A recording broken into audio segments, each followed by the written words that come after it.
নমস্কার, আমি অনন্যা। শুরু করছি জেলার পুজো। বাংলার আকাশে শরতের মেঘ, কাশফুলের ঢেউ আর ঢাকের আওয়াজ সবই জানান দেয় দেবীর আগমনী বার্তা। দুর্গাপুজো কেবল কলকাতার জৌলুসে সীমাবদ্ধ নয়, বাংলার কোনায় কোনায় রয়েছে নানা রূপ। শহরের আধুনিকতার ঝলকানি যেমন চোখে পড়ে, তেমনি গ্রামীণ পুজোয় ফুটে ওঠে ঐতিহ্যের সৌন্দর্য, থাকে জমিদার বাড়ির পুজোর ইতিহাস।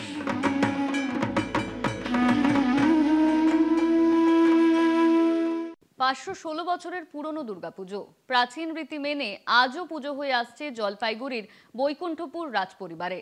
পুজোর সঙ্গে জড়িয়ে রয়েছে প্রাচীন ঐতিহ্য। এই পুজোকে কেন্দ্র করে মেতে ওঠে জলপাইগুড়ির মানুষ।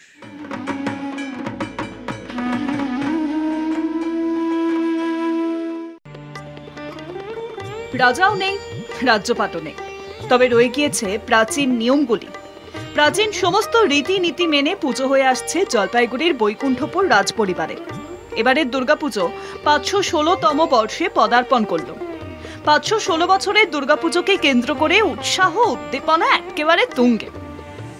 আগে নরবলি হলেও আজও নরবলির বদলে চালের গুঁড়ো দিয়ে নর বানিয়ে কুশ দিয়ে বলি দেওয়া হয়।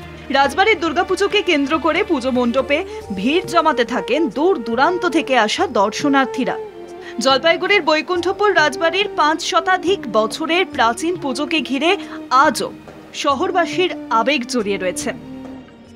জলপাইগুড়ি বৈকুণ্ঠপুর রাজবাড়ির দুর্গাপুজো হচ্ছে অতি প্রাচীন পুজো। 516তম বর্ষে এবার আমাদের এই পুজো হচ্ছে শ্রীকৃষ্ণের জন্মাষ্টমীর দিন রাত্রে শ্রীকৃষ্ণের পুজো হয়, পরের দিন নন্দোৎসব, সেই নন্দোৎসবের দিন আমাদের কাঠাম পুজো হয় এবং কাঠাম পুজোর দিন আমাদের যে কাদা খেলা হয় সেই মাটিটা আমরা রেখে দিই, পালের মাটির সাথে মিশিয়েই ফার্স্ট যখন মাকে মাটি লাগানো হয় সেই মাটি মিশিয়ে মাটি লাগানো হয়।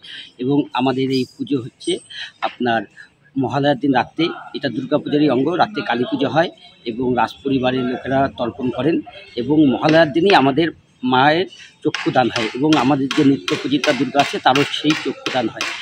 জলপাইগুড়ির বৈকুণ্ঠপুর রাজপরিবারের পুজো মানেই জলপাইগুড়ি শহরের সবার পুজো।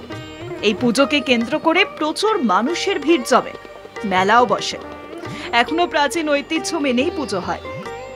জলপাইগুড়ি থেকে সুজিত দের রিপোর্ট, কলকাতা টিভি।